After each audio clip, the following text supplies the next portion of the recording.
El apoyo familiar dependen de programas. 93% están en oposición a eliminar el programa de Head Start. Sobre inmigración, también tuvimos a las familias que estaban en contra de la deportación masiva y que apoyan la protección de inmigrantes y y también aprueban vías a ciudadanía. Son resilientes las familias, pero también quieren políticas que tienen sentido para los neoamericanos en diferentes temas, incluidos de salud, vivienda, salarios, aprendizaje de edad temprana e inmigración. El escuchar a las familias latinas quiere decir reforzar el futuro de Nuevo México en su totalidad. Gracias, Diana. Gracias, Cristina, por hablar de los datos. Y ahora quiero ceder el micrófono a las personas miembros de panelistas. Teresa, ¿puede por favor empezar? Sí, claro que sí. Gracias por invitarme. Es un honor para mí poder estar en esta conversación. Como una persona que guía una organización que trabaja con las familias cada día, Partnership for Community Action participa con la comunidad de cuatro maneras distintas. Una es el invertir en las personas, apoyar el liderazgo, el desarrollo de liderazgo, apoyar a las comunidades y tener e influir en los cambios sistémicos. Lo que este informe dice claramente lo que escuchamos de las familias y la comunidad en todo el estado. Las familias están trabajando más arduamente que nunca para poder cubrir los costos que están subiendo de las necesidades básicas. Están en miedo de cuestiones de inmigración y quieren darle un buen inicio a sus hijos. Pero aún con todo eso, el informe muestra algo que los nuevos mexicanos incorporan, que es la resiliencia y aspiración y tienen un compromiso hacia el futuro, para el futuro de sus familias. En PCA vemos cada día que las familias están ahorrando para el futuro, están participando, interactuando con los funcionarios electos y están trabajando con las comunidades y depende de PCA y la comunidad tiene que honrar eso a través de clases como Abriendo Puertas. A veces es a través del programa de micropréstamos, donde tenemos propietarios de negocios que tienen para brindarles acceso al capital. A veces es trabajo de defensa para programas como los bonos para bebés, para invertir en los niños a una edad temprana para asegurar más riqueza generacional para las familias y a veces es participar en coaliciones desde la comunidad para escuchar las voces de los padres de familia para poder influir sobre las políticas. Y para mí el informe es un recordatorio de que las familias latinas saben exactamente lo que necesitan para poder prosperar. Y en Nuevo México tenemos una oportunidad y en realidad una responsabilidad de escuchar a las familias para invertir en ellas y desarrollar junto con ellas para el futuro de las comunidades y de los niños. Muchas gracias, Teresa.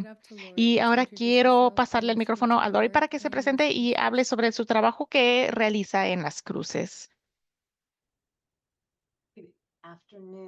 Buenas tardes. Muchas gracias por invitarme. Soy Lori Martínez y yo tengo la fortuna de ser la directora ejecutiva de una organización sin fines de lucro que se llama Engage New Mexico.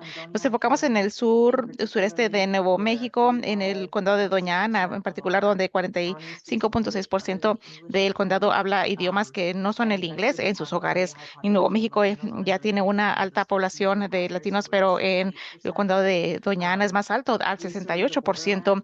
Nosotros damos servicio al área fronteriza, que es su propia entidad. Así que en el condado de Doña Ana, nosotros tenemos la frontera no solamente con El Paso, Texas, sino también México.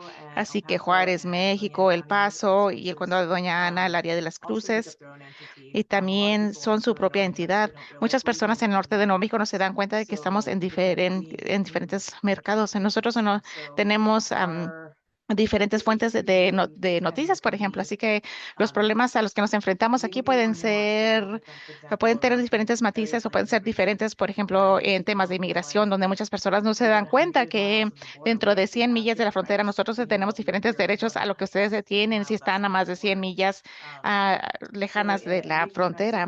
Así que en Engage Nuevo México, nosotros nos enfocamos en educación. Principalmente hemos iniciado una coalición que se llama la colaboración de éxito que da apoyo de edades de cero hasta graduación. También trabajamos en cambios sistémicos y damos asistencia en educación de primera infancia. También tenemos una coalición de nacimiento a la carrera. Hay mucho que sobrelapa en estas áreas, aun cuando nos enfocamos en educación, por ejemplo. nosotros no podemos suponer que la inmigración no tiene nada que ver con ello, porque nosotros lo tenemos que tener, especialmente en estos momentos, lo que hemos visto con ICE o la migra, tenemos que ver qué protecciones podemos implementar para los niños cuando vayan a la escuela y para los padres cuando vayan a dejar a los niños en el cuidado infantil, que no se preocupen de que se va a presentar, que se van a presentar agentes de ICE para llevárselos. Los datos en este informe creo que reflexiona sobre lo que hemos sentido muchos de nosotros, y eso es que vemos no solamente los cambios, sino la incertidumbre económica, sino también los cambios en cómo las personas se sienten en cuanto a su seguridad. Y aún así, con eso yo puedo decir que yo nunca me he sentido más agradecida en mi vida que de vivir en Nuevo México, donde tenemos personas que están haciendo trabajo a nivel comunitario y que ha estado desarrollándose a través de los años, especialmente en el tema de cuidado infantil. Tenemos legisladores que nos están apoyando, tenemos personas en esas plazas electas gubernamentales, que en este momento en Nuevo México, en la legislatura estatal, por ejemplo, tenemos más personas de quienes representan a los nuevos mexicanos a diario que lo que hemos tenido en el pasado. Tenemos una legislatura en la cual su mayoría son mujeres y que apoyan, que han trabajado para las protecciones que tenemos. Han creado una protección y un modelo para el resto del país para proteger a las personas en estos tiempos. Gracias, Lori.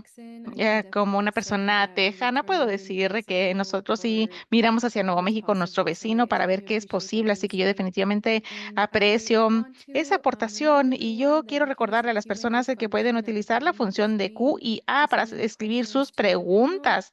Se encuentra al fondo de la pantalla y pueden hacer preguntas para los panelistas. Hay un comentario en esta sección de Q y A. Dory, usted mencionó el mercado de los medios de comunicación. ¿Puede usted hablar un poquito más sobre eso? Sí, es algo raro. Hay una dinámica en Nuevo México, sí, porque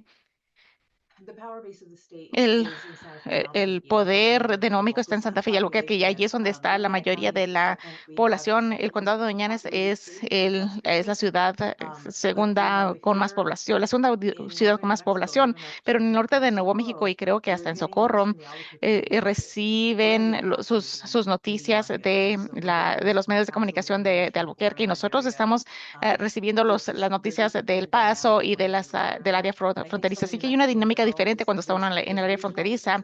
En Nuevo México hay diferencias regionales, pero creo que es importante saberlo dentro del mismo estado. Y lo puedo decir como una persona que creció en el norte de Nuevo México. Nosotros somos del norte de Nuevo México y el sur de Colorado, pero ya tengo más de 20 años llamándole hogar al sur de Nuevo México.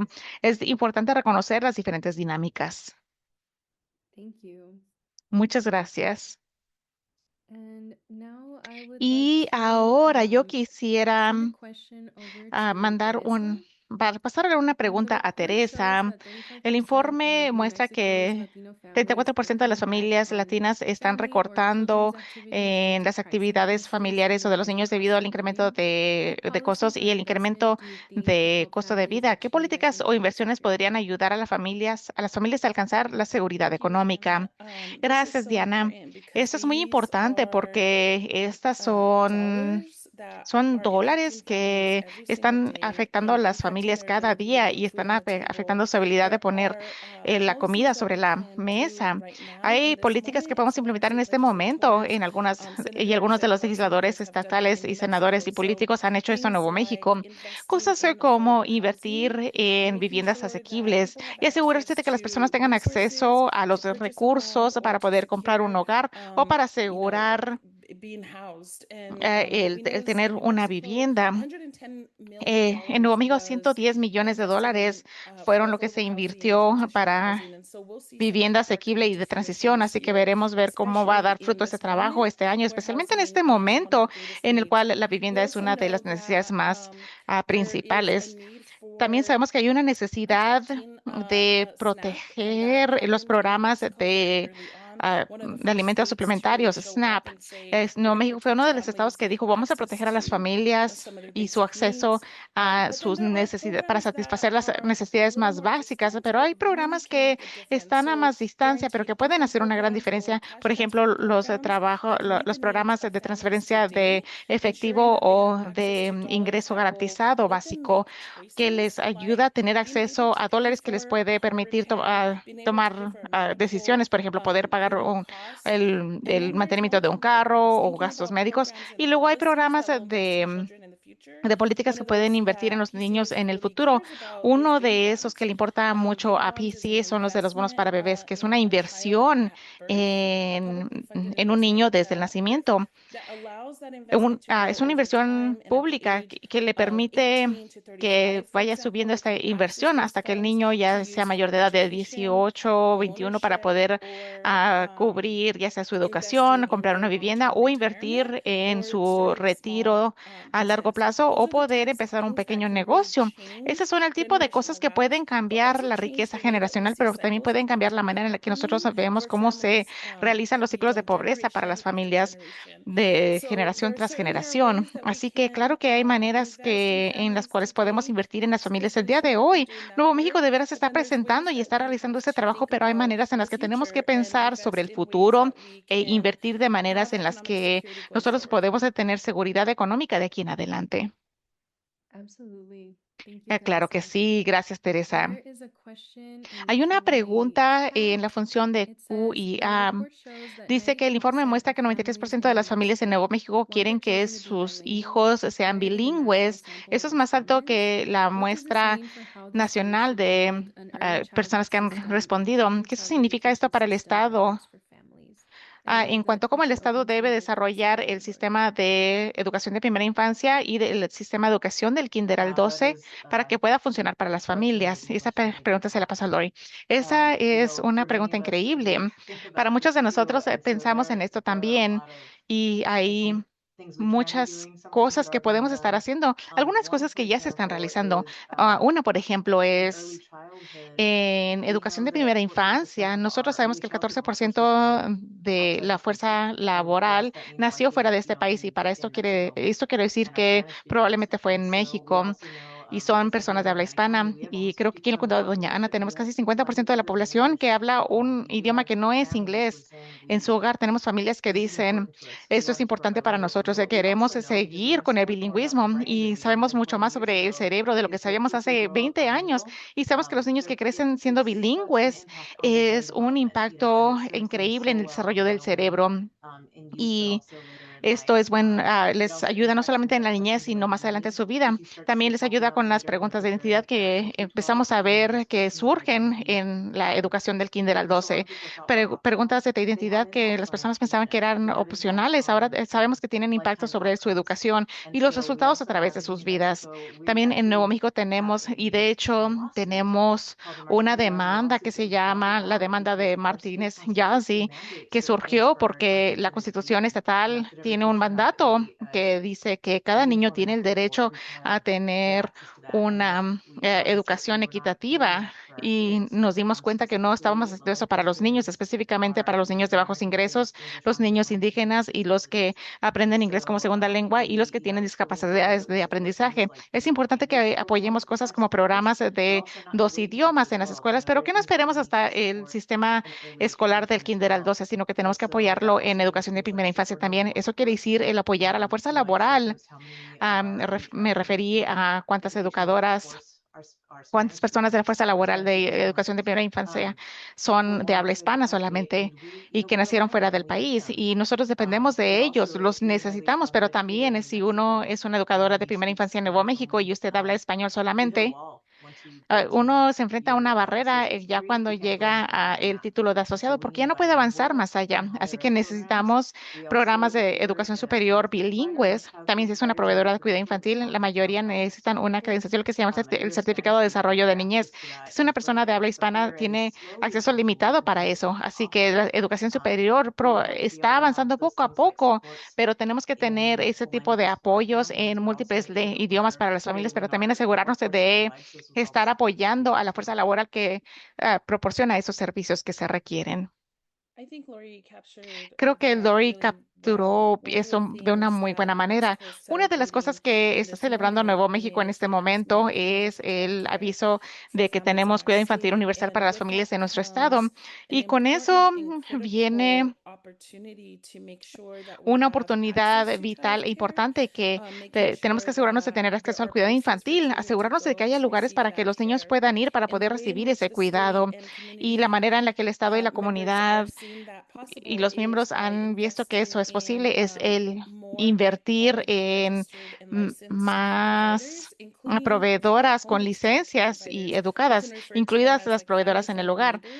Pues eso se le puede referir como las cuidadoras familiares y vecinos que cuidan a los niños en un, que dan servicio en un idioma seguido, en el idioma que prefiere la familia. Y nosotros sabemos que las familias, especialmente las familias latinas, quienes que tienen una tendencia de querer que los niños estén en espacios que son más de hogar, que quieren que se los cuide a alguien que se parece más a las personas en su familia o en su vecindario. Queremos que esas proveedoras en el hogar den un cuidado de alta calidad para las familias en el idioma que quieren, y ese va a ser un paso muy importante para permitir que brinde fruto de una manera exitosa el cuidado infantil universal de una manera que la quieren y la necesitan las familias. Gracias, Teresa y Lori. Antes de avanzar al- al- algo que usted mencionó, Teresa, el cuidado infantil universal. Hay bastantes preguntas que tienen que ver con eso que quiero compartir. Jessica García preguntó, ¿cómo es que nosotros podemos tener acceso a esta información sobre todos estos programas de apoyos económicos que usted mencionó anteriormente, Teresa? Sí, para empezar, quiero recalcar en el chat que este informe en particular está disponible de manera pública. Ustedes se pueden obtener el enlace del sitio de Abriendo Puertas o aquí en el chat y también de Partnership for Community Action. Y estoy segura que Engage también tienen eso para poder comunicarse con nosotros y con gusto le compartimos los recursos. Pero también trabajamos con nuestros aliados y organizaciones comunitarias que tienen los recursos y que pueden conectar a las familias con con los recursos. Pueden comunicarse con PCA para preguntar más sobre los bonos para bebés o ingresos garantizados y los vamos a conectar con las coaliciones y son simplemente miembros comunitarios que se presentan, que se ponen activos en esos temas de políticas, pero también cuando hay una necesidad directa de, por ejemplo, cómo poder obtener apoyo de renta o también para los beneficios de alimentos suplementarios SNAP.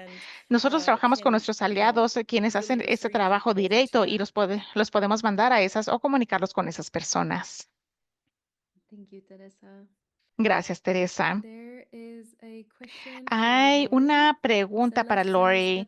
Celeste dice, es un importante, tan importante que usted ha mencionado, Lori, de los diferentes derechos que nosotros tenemos a comparación de las personas que no viven cerca de la frontera. Me hace preguntarme si el tener una capacitación de conocer tus derechos puede beneficiar a nuestra comunidad. ¿Tiene alguna opinión sobre eso, Lori? Sí, y ella está completamente en lo correcto y es una de las maneras en las que podemos proteger a nuestras comunidades. Yo pienso que es importante recordar en tiempos como este que esta no es la primera vez en nuestra historia que que la gente ha sido penalizada por sus tradiciones, idiomas y el color de la piel. Y aquí seguimos. Así que yo pienso que utilizamos cada herramienta disponible. Nosotros utilizamos los sistemas comunitarios que tenemos. Estamos viendo más redes de asistencia mutua que están surgiendo en este momento. Estamos viendo más sistemas de alerta donde los vecinos se están cuidando de nosotros y alertándose cuando hay agentes de ICE en el área. Y las capacitaciones de conocer sus derechos son parte de estas herramientas. Parte de nuestra función ha sido el cómo hacer llegar esta información a todos los aliados comunitarios con los que trabajamos, porque muchos de ellos son los que están trabajando directamente con los niños y las familias. Así que para educadoras de primera infancia tenemos organizaciones. Nuevo México tiene el beneficio de tener muchas organizaciones. Tenemos aquí algunas, tenemos una en particular, New Mexico Café, que dan capacitaciones o entrenamientos de conocer tus derechos. También, si no han escuchado, también hay tarjetitas rojas que se están distribuyendo que le dicen a las personas sobre sus derechos, tanto en inglés como en español, porque, por ejemplo, tenemos agentes de ICE que se han presentado a nivel nacional Cuando se presentan, tienen que tener una orden judicial y a veces lo que han hecho es que vienen con órdenes administrativas a que no tienen una firma, son genéticas y las personas lo que hacen es sacar esa tarjetita por abajo de la puerta, la deslizan por abajo, no abren la puerta y simplemente lo pasan para decirles que para asegurarse de que tengan los documentos correctos, si es que están tratando de sacar a una persona de sus hogares o tratar de que salgan de sus hogares. Y también hay algunas cosas que se tratan de, bueno, cómo nosotros capturamos y cómo somos testigos, porque estamos viendo cómo están violando los derechos de las personas. Tenemos a personas enmascaradas que están secuestrando a las personas literalmente en la calle. Si nuestra única opción ahí es ser testigo, hay que capturarlo en video, con el teléfono. Hay que usar todas las herramientas que tenemos disponibles. Sí, muchas gracias, Lori. Esos son muy buenos puntos. Y quiero abordar un comentario en la sección de preguntas y respuestas que vuelve a lo del bilingüismo. Jessica dice que sí, la educación superior bilingüe es importante, pero también las clases en inglés que son más eficaces y que son más accesibles de una manera más fácil para las personas adultas. Y me pregunto si usted tiene algo que añadir a eso.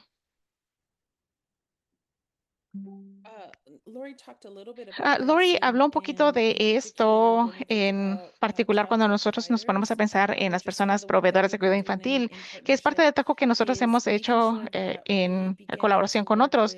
Nos tenemos que asegurar de trabajar con los sistemas de educación superior para ofrecer esas clases y los programas que le permiten a las personas que hablan español o otros idiomas que no son inglés para que puedan acceder a la educación superior y para que nosotros podamos invertir y tenemos que invertir en los recursos para que puedan conectarse a esa educación para poder ingresar a esa fuerza laboral a niveles que les ofrecen salarios más altos o salarios dignos. Y no solamente en cuidado infantil, sino en todos los aspectos. Y tenemos que diversificar la manera en la que nosotros ofrecemos esas oportunidades de aprendizaje. Seguido, las organizaciones comunitarias como la nuestra ofrecen esas cosas aquí nosotros mismos, pero donde llegamos a un punto donde ya no podemos avanzar es cuando se involucran los programas de educación superior y de credenciales, por ejemplo, para cuidado infantil. Nosotros no tenemos las credenciales para ofrecer ese tipo de educación. Hay algunas cosas que podemos hacer para las unidades de educación continuas y esas las aprueba el Estado, pero en realidad es el sistema de educación superior que tiene que invertir en profesores o maestras que puedan enseñar en idiomas que no sean solamente inglés y también ofrecerse en los horarios que son disponibles para que puedan asistir los miembros de la comunidad. Y me estoy enfocando aquí en proveedores de cuidado infantil porque es parte del trabajo que estamos realizando, pero hay muchas carreras y ámbitos o campos en los que las personas están trabajando todo el día o todo el fin de semana, o sea, cual sea la situación. Y es en esos momentos cuando tienen que trabajar y estudiar. Y les decimos a las personas que inviertan en sí mismas, que se presenten, que incrementen sus habilidades para poder tener mejores salarios. Y eso es muy bueno, pero también tenemos que ofrecer esas oportunidades en horarios y espacios que son disponibles para esos miembros de la comunidad, específicamente para las familias latinas y las personas y las familias de habla hispana para poder tener acceso a esos recursos.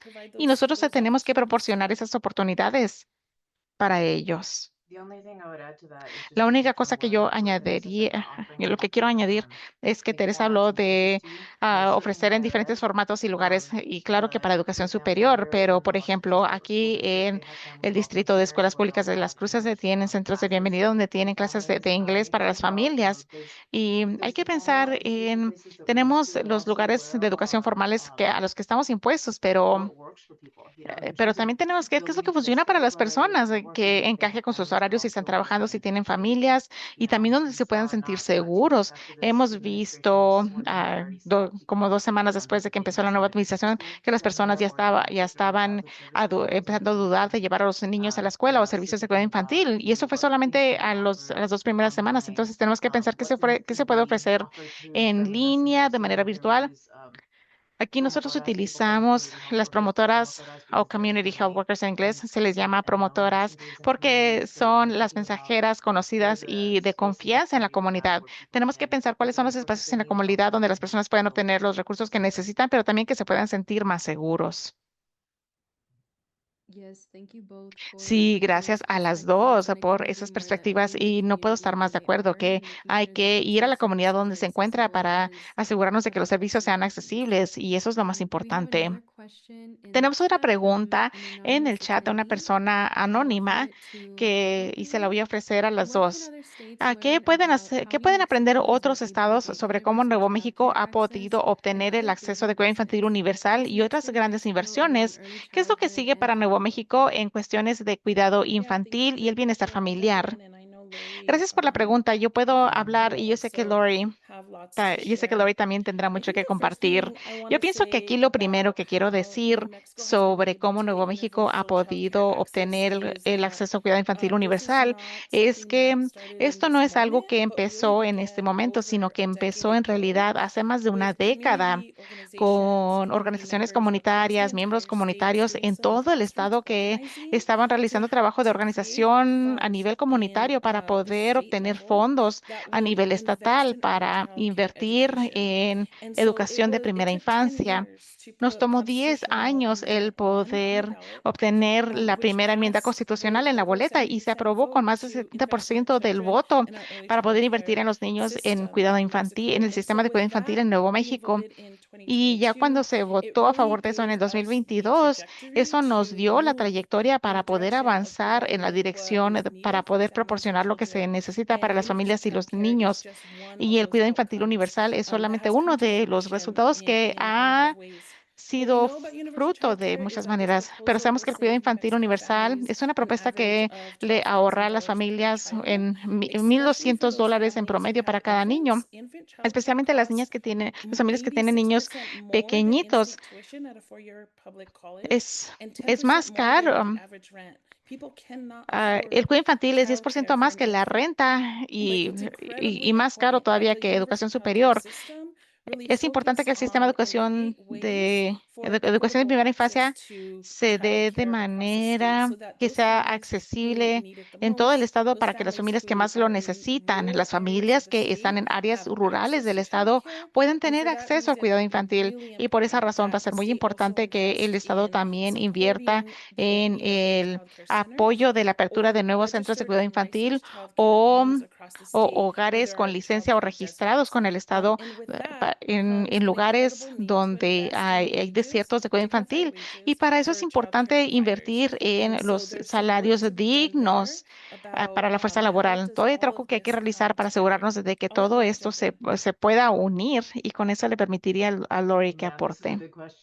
A ver, esa es la gran pregunta, sí, porque hay tanto que podemos decir. Me encanta lo que dijo Teresa. Primero, estuvimos buscando las fuentes específicas de inversiones. Obtuvimos el Fondo Permanente de Concesión de Tierras, también obtuvimos el Fondo de Fideicomiso de Cuidado Infantil y también tuvimos años de esfuerzo para poder crear un departamento de cuidado infantil y educación de primera infancia a nivel estatal porque antes estaban en diferentes departamentos estatales, del Departamento de Salud, del Departamento de Familias, y es muy importante el poder esos diferentes universos de cuidado infantil que se unan bajo un solo ecosistema y tener un departamento a nivel del gabinete estatal que se encargue de eso, y eso ha sido muy importante. Hemos, hemos obtenido las inversiones. Así quizás la atención sobre Nuevo México es nuevo, pero el trabajo no lo es. Así que, por ejemplo, saben, el anuncio de cuidado infantil universal está obteniendo mucha atención, pero fue hace un par de años después de la pandemia que Nuevo México incrementó la asistencia de cuidado infantil para los padres de familia. Antes era 200% por sobre de ingresos por sobre la línea de pobreza, pero la realidad era que si recibe tenía que ser más pobre de 200% por sobre la línea de pobreza para poder obtener asistencia y estaban en una línea de espera durante mucho tiempo. Así que lo que hizo Nuevo México hace unos 2 años, que fue el incrementar la elegibilidad para las personas que estaban ganando 400% por sobre la línea de pobreza. Y allí es donde yo bailé de felicidad, porque yo no pensé que iba a haber eso en mi vida. Así que eso ha sido algo enorme con el aviso o el anuncio de cuidado infantil universal. Eso simplemente está quitando todo lo que es Eso ayuda a las familias que habían quedado afuera, incluidos los niños indocumentados que no estaban recibiendo asistencia. Y también hemos tenido que trabajar para ver cómo proteger. Tenemos un sistema de mixto, a que tenemos proveedores privados y públicos, y también tenemos centros y servicios en el hogar.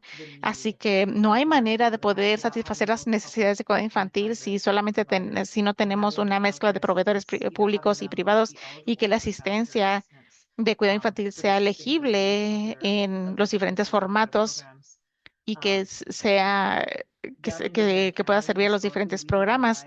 En el condado de Doña Ana tenemos más proveedoras de cuidado infantil en el hogar que en otras partes. Siempre ha sido un poquito más alto aquí en Doña Ana. Y creo que las personas tienen que dar reconocimiento a eso, que especialmente cuando se trata de las familias latinas, porque son más probables de decir que quieren que sea un familiar o alguien que da ese cuidado en el hogar. Así que ha sido muy importante el dar ese apoyo a las proveedoras de cuidado infantil en el hogar. Históricamente, la manera en que se reembolsaba a las personas proveedoras era con una ecuación o cálculo federal que era anticuada. Y entonces Nuevo México empezó a decir, bueno, ¿qué es lo que cuesta en realidad el proporcionar cuidado infantil de alta calidad? Porque si cuesta tanto así, nosotros no tenemos que estar reembolsando tanto así, sino que tenemos que estar reembolsando el costo real del cuidado infantil de alta calidad. Y porque han sido las proveedoras de cuidado infantil las que han dado subsidios de cuidado infantil, y las mujeres de color y de grupos minoritarios son las que han llevado esa carga. Tenemos que invertir en tecnología y otras cosas para las que da subsidio el Estado. Nosotros tenemos que asegurarnos de hacer esas inversiones en la fuerza laboral, en nuestra gente, y empezamos a ver que dé resultado esas inversiones. Si pudiera compartir mi pantalla les podría mostrar que tenemos aquí una organización que tiene datos para el condado de Doña Ana, y lo actualizamos el mes pasado, y podemos ver que desde el 2023 al 2024 la fuerza laboral en Doña Ana para el cuidado infantil casi fue el doble. Podemos ver que para Nuevo México fue de, de 2,100 y pico a más de 3,000. Creo que las inversiones que estamos realizando en la fuerza laboral está funcionando. El Estado empieza a de veras a entender qué tan entrelazados están las inversiones sobre los trabajadores y la educación de primera infancia. Puedo hablar más de eso, pero aquí paro. Gracias por su aportación y su análisis. Tenemos dos preguntas en QIA. Damien pregunta, muchos de los temas que ustedes tienen sobrelapan con lo que estamos escuchando nosotros a través de las sesiones para escuchar a la comunidad en el sur de Nuevo México. ¿Hay recursos para ayudar a crear un vínculo entre los conocimientos nacionales con las conversaciones cívicas locales? Esa es una muy buena pregunta. Lori, me va a tener que ayudar. Yo no sé si hay recursos que ayudan a crear un vínculo o un puente entre ambos. Creo que Nuevo México es muy bueno en cuestiones del trabajo de coaliciones a nivel comunitario. Se ha descrito a Nuevo México como un estado lleno de coaliciones, y eso quiere decir que las personas están en conversación, en grupos, entablando esas conversaciones y hablando sobre cómo podemos influir sobre los cambios que necesitamos para poder abordar estas cuestiones. Nos encantaría conectarnos con Damien si no estamos conectados ya, para ponernos a pensar en cómo podemos incluir a todas las personas en la conversación, las personas que quieren estar ahí, que quieren unirse a la conversación y que quieren poder avanzar con esas políticas que van a tener un impacto en el cuidado infantil universal, la seguridad económica de las familias e inmigración. Hay muchos espacios donde las personas están ya teniendo esas conversaciones. Sí, eso es algo muy importante. Para las personas que no saben, Damien Willens es un periodista aquí en el sur de Nuevo México, así que apreciamos esa pregunta. Una cosa de Damien Algo muy importante aquí en esta conversación es que necesitamos buenos periodistas, necesitamos buenas personas como usted, quienes se están asegurando de que el público tenga acceso a información precisa ah, de manera oportuna, porque muchas de las fuentes de los medios han ya los medios de comunicación de grandes corporaciones han tomado control de esto y ellos tienen alguna agenda. Así que necesitamos asegurarnos de que la comunidad tengan vías para poder recibir información precisa local. Así que el periodismo local conecta y colabora con otras fuentes. Cuando tenemos cosas como ayuntamientos o foros comunitarios, o diferentes avenidas para que las personas puedan eh, exponerse. Hay personas que van al foro comunitario y hay personas que nunca van a hablar en público. Así que, ¿cuáles son las otras avenidas que se pueden utilizar, ya sea redactadas en las redes sociales o cómo nos aseguramos, cómo asegurarnos de capturar las voces de las personas en la comunicación que se puedan escuchar y que no sean las voces de pocas personas que sean las que se escuchan por sobre las voces de muchas personas. Ah, muchas gracias a las dos. Es una pregunta excelente.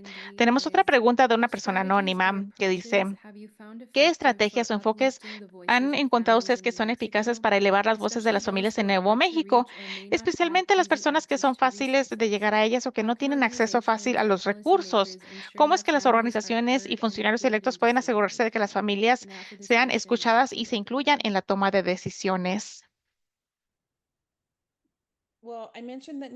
Bueno, yo mencioné que Nuevo México es un estado lleno de coaliciones y eso viene con mucho valor de permitirle a las familias y miembros comunitarios de que se escuche sus voces. En esos espacios hay mucho poder, el poder de colega a colega, de persona a persona, que estén en un espacio en conjunto para reconocer y saber que los miembros comunitarios se tienen una voz a nivel local, que tienen muchos conocimientos, experiencias y soluciones. Es nuestra responsabilidad como organizaciones, pero también como miembros comunitarios, de que hacer que los funcionarios electos estatales y a los departamentos estatales que se hagan responsables para que den servicio a las personas en el estado. Hablamos de los datos en este informe y la representación en Nuevo México es primordialmente de familias latinas. La voz de esas familias latinas es la que puede pedir el acceso a los recursos de idioma, acceso a recursos educativos, acceso a recursos y servicios que ayudan a aliviar la seguridad económica y los apoyos económicos. Así que yo pienso que esos espacios de coaliciones han creado muchas oportunidades para que las personas puedan estar activas y que puedan agitarse en cuanto a los temas que más les importan. Pero también es la responsabilidad de los funcionarios electos y los que crean políticas y los departamentos que escuchen. Tienen que pausar y escuchar y crear el espacio y la oportunidad para que esas personas puedan crear una relación con ellos para poder hacer el trabajo de cambio sistemático que nosotros queremos y deseamos. Las organizaciones como PCA y Engage están haciendo este trabajo, pero hay organizaciones en cada esquina del estado quienes están conveniendo o juntando a las familias y miembros comunitarios para identificar las políticas o áreas y temas que son importantes en cada esquina del estado. La otra cosa importante es que los funcionarios electos y partes interesadas vayan a las comunidades. Esa es una manera en la que podemos influir en el cambio, asegurándonos de hacerlos responsables, de que se presenten en las áreas rurales del estado, que vayan a las naciones y pueblos indígenas, que vayan a los eventos comunitarios y vayan a los centros donde están las personas y las familias, en vez de pedirle a las familias que viajen a Santa Fe, donde está el Capitolio, o que vayan a Albuquerque porque somos una ciudad más grande y así que nos juntamos aquí seguido. Tenemos que llevar a los funcionarios electos a las comunidades.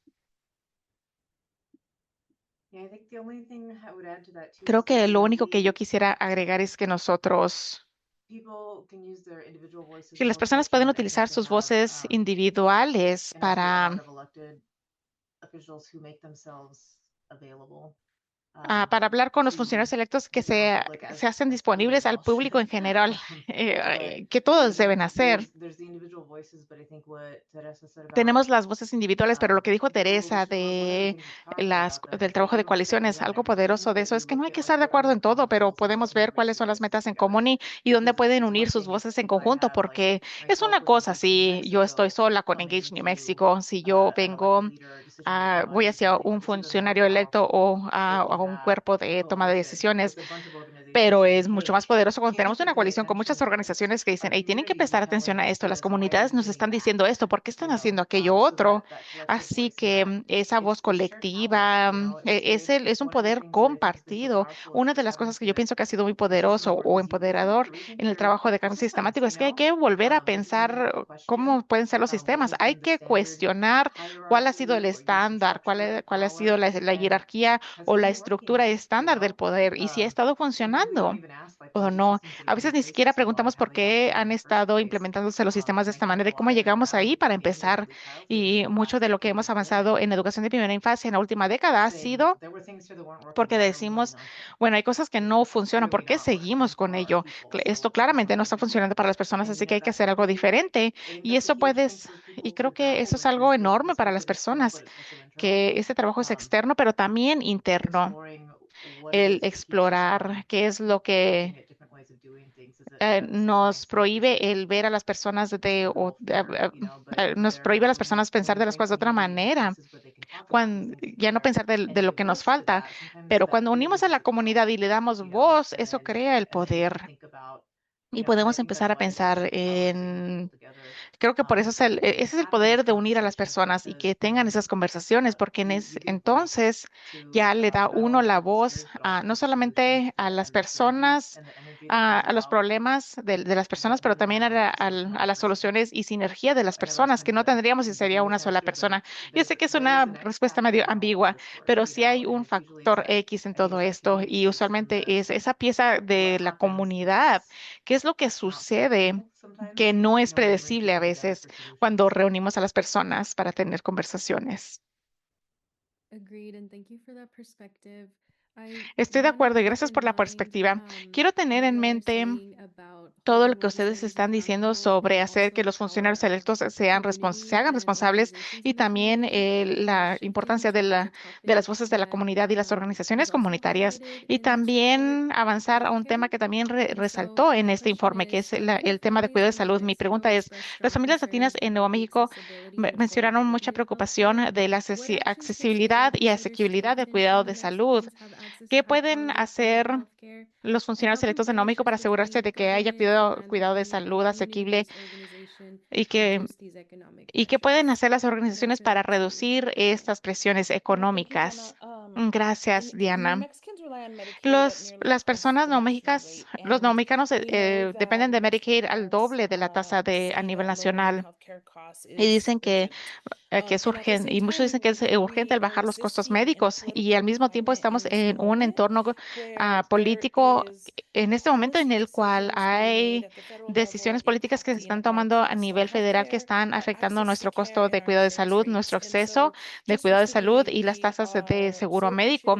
Recientemente apreciamos que a nivel estatal aprobaron un subsidio de seguro de salud para no ver tanto incremento de las tasas de seguro médico en el programa de Exchange. Estamos trabajando para proteger a las familias a nivel local de estas tasas, pero también tenemos que pensar en cuáles son las maneras en las que las personas acceden al cuidado de salud. Hay personas que tienen que manejar hasta 200 millas para llegar a una persona que provee cuidado médico. Tenemos que ver cuáles son las políticas o soluciones para incrementar la cantidad de personas proveedoras. En Nuevo México tenemos 23 condados en el estado y creo que es algo como 30 de 33 condados se les considera condados de la frontera cuando se trata de cuidado de salud, que quiere decir que tienen que manejar cientos de millas para poder obtener atención médica. Así que tenemos que empezar a abordar esos temas y presentar soluciones con políticas. Gracias, Teresa. Lori, no estoy segura si tiene algo que agregar. Hay un par de cosas en eso también. En, tenemos una gran falta de proveedores de cuidado de salud en las áreas rurales, o las áreas que se les considera como fronterizas en el estado, más que a nivel nacional. Hay cosas que tenemos que estar viendo. Por ejemplo, ¿cómo es que el estado puede hacer que las organizaciones de cobertura de seguro, por ejemplo, si soy una persona psicóloga en Nuevo México, se me está reembolsando una tasa específica de una de una compañía de seguro médico, pero en otro estado quizás el reembolso es más alto en otros estados. Entonces, ¿cómo es que los legisladores estatales pueden trabajar con las personas que tienen ese poder en cuanto a cómo están reembolsando a las personas proveedoras en Nuevo México a comparación de otros estados? Porque las tasas de reembolso son un elemento muy grande para poder mantener a los proveedores en ese estado. También hay trabajo que se está realizando en las licencias médicas para poder transferir las credenciales más fácil entre un estado y otro. La otra, la otra cosa que mencionó Teresa es también cuando uno está a cientos de millas de lejos, el transporte afecta a cualquier otra cuestión en Nuevo México. Entonces, si queremos que tengan acceso al cuidado médico, tenemos que asegurarnos de que tengan acceso al transporte. Otra cosa de la pandemia que terminó siendo algo bueno es que antes de la pandemia había mucha más resistencia a la idea de servicios virtuales para, para el cuidado de salud. Y así que para muchas personas, por ejemplo, el poder tener servicios de terapia es, es que hay múltiples maneras de proporcionar cuidado y hay que ver qué es apropiado en cada situación y para cada familia. Y eso es algo importante. Y no sé si ustedes van a hablar de esto o no, pero la otra cosa también es que muchos de los hospitales son de capital privado. Y hemos visto que eso se ha reducido y eso es algo que nosotros tenemos que estar viendo cuando tenemos intereses de fuera del estado y vienen al estado lo principal que les importa es el llenar los bolsillos de los propietarios y no proporcionar cuidado de salud. Tenemos que ver qué leyes podemos implementar para proteger a los nuevos mexicanos y también volviendo al cuidado infantil. es- es- Estamos viendo esto en cuidado infantil también, porque también hay capital privado en cuidado infantil eh, y quieren venir a Nuevo México, entonces tenemos que ver en Nuevo México. Muchos de los negocios son pequeños negocios, son locales, son negocios pequeños y así que, ¿cómo es que nosotros protegemos eso en vez de tener inversiones de fuera del estado? Y nosotros invertir mejor en cuidado de alta calidad. Gracias a las dos por su análisis y esos recordatorios también. Y hay una pregunta más en la sección de preguntas y respuestas de Damien que le ofreceré a las dos. ¿Qué, ¿Cuál es el mensaje principal que ustedes esperan que los periodistas locales tomen de este informe? Ooh, no pressure. No hay presión. This report Este is a narrative informe about es una how narrativa de cómo Latino families have las familias power. latinas tienen It is poder. it shows that families Muestra are que las informed about the familias issues that están matter informadas most de las to cuestiones them in this que les state, importa but without fully más understanding aquí en el economic estado y que security, nosotros tenemos que entender early que childhood la well-being are seguridad threads running through this económica y el report. bienestar They infantil want stable son temas income, access to en todo el childcare, informe. pathways to Quieren opportunity, and seguridad protection from económica, fear protección of del miedo immigration de policies that inmigración, harm them and les their preocupa families. y las políticas que les dañan a ellos y Listening sus to familias Latino y protección families, del bienestar de los especially in this niños. state, Escuchar a is las not familias latinas, optional. especialmente en este estado, no es opcional. This is the majority of our Esta es state's la voice, mayoría and de so las voces we del have to Estado. listen to Así que nosotros families, and tenemos que we escuchar a have las to learn familias from y this tenemos que data aprender and show up de ready estos to datos respond to y the various needs that families have. presentarnos de una manera lista para escuchar a las familias. That was great, Teresa. Thank you. Muy bien, Teresa. Gracias. Damian, una sola cosa. Hay muchas cosas, pero algo que hay que mencionar, algo que resalta en el informe es el 600% de los participantes de la encuesta de Nuevo México creen que las políticas del presidente afectarán la situación financiera de las familias y una cantidad similar piensan que afectará negativamente la economía. ¿Qué tanto tienen que gritar las familias antes de que se les pueda escuchar? En realidad, no están exigiendo riquezas, sino bienestar para sus niños. Quieren viviendas para sus familias y alimentos para sus familias. Quieren estar seguras de que no las secuestren en las calles. Quieren lo mejor para sus hijos, lo mismo que todos queremos. Y yo pienso que eso es, el escuchar no es opcional y el actuar no es opcional. Así que las personas en el estado que tienen el poder a nivel local, a nivel estatal, a nivel federal,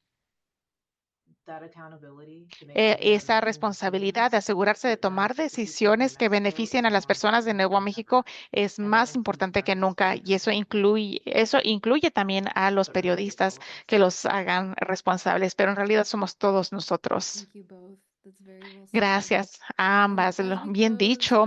Y al dar cierre, yo quisiera escuchar de cada una de ustedes qué le da esperanza del futuro de las familias latinas en Nuevo México.